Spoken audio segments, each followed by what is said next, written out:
Hello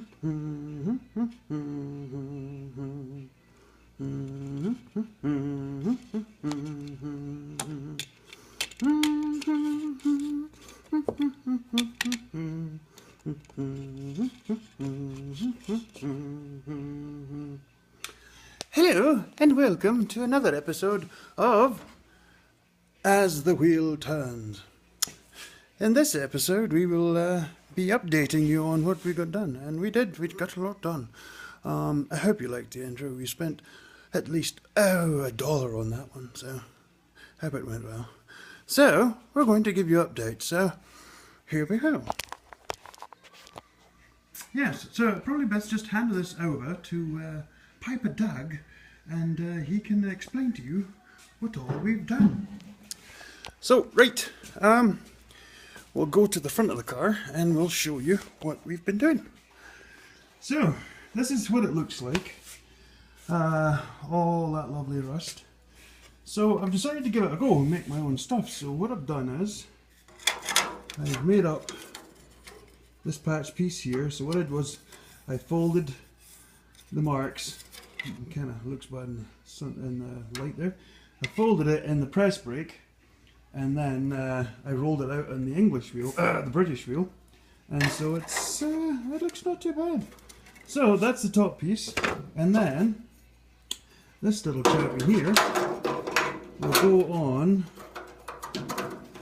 It's kind of hard with one hand, but it'll go on sort of like that. It's still got to be a little bit of fiddling, but it'll go on like that. So yeah, the drip rail came up quite good with the press brake, and we'll sort of keep going at it. But if you can see this, it was worse on the other side. I don't know if you can remember from last week. But so I started doing this, and here's the patch for here. Same, it's not as big as the other side, but you can make that out. And same idea. I used the other side as sort of a patch piece for this part here. Same thing. But as I cut this away, then all of this stuff showed up. So I blanked this off with a nice piece of flat steel. But then I got looking at this, and this was in awful shape. So I've had to cut all of this away. So what I've ended up doing is I've made up a whole bunch of these guys. So here is this guy here. Which way around? There he is. That's the way it goes. This guy goes in here. So this is the main A post. It's made out of heavier stuff. I think it's like 14 gauge. It's heavier than what it should be, but it's all I had. So yeah, the press brake actually came out quite well, because it has a sort of a reducer in there. So that turned out not too bad. But as you can see, this is what was in there. So yeah, that was too far gone. And then the actual patch piece is here. That goes on top on the inside part. So same thing, it has that sort of a step in it. Same thing, it's in the press brake, just a little bit of fiddling with the hammer, but pretty well all just the press brake. And then this big fella here will go in the back. You can see it, it'll go in the back piece here, and it'll be welded down that inside piece there at top and bottom to there, with this hole for access to the strap, the limiter strap. So that'll stop the door from swinging open. So then I will be making a smaller patch for here, and then a larger one for that door step there. Those should be fairly easy. The only hard part about this is this tiny little lip. Now my bosses on my press are larger, so I have to make a smaller one just to get that little crease, but the rest of it's actually quite easy.